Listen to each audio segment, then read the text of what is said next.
So just a very quick video. I have just made this lovely granny square in preparation for a tutorial I'm planning to film on how to do chevrons and using granny squares as the guide, as the starting point for a chevron afghan.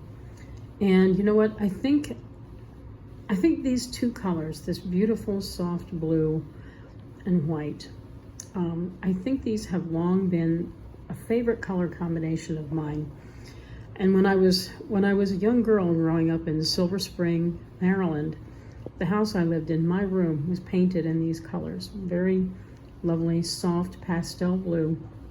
And I've been just very much in love with this very simple color combination.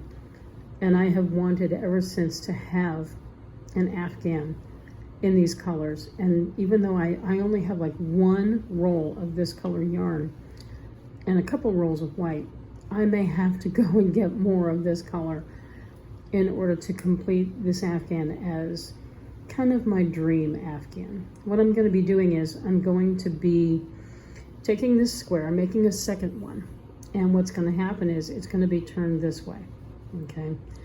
And I'm going to make another square, and it's going to connect to this corner, okay? And you can make like 6 of these squares and connect them at the corner. And then the rest of your blanket is going to be chevrons up here, you know, going up and down all the way up. And you can do chevrons down here and then like add a tassel here, you know, when you reach the length that you want. So that's what I'm going to be doing for the next tutorial. And like I said, I think I'm going to get these tails sewn in so they're not so distracting.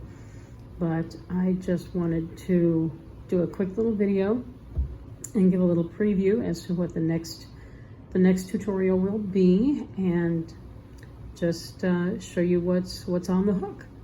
So looking forward to doing this tutorial, and everybody have a great day. Talk to you later. Happy stitching. Bye for now.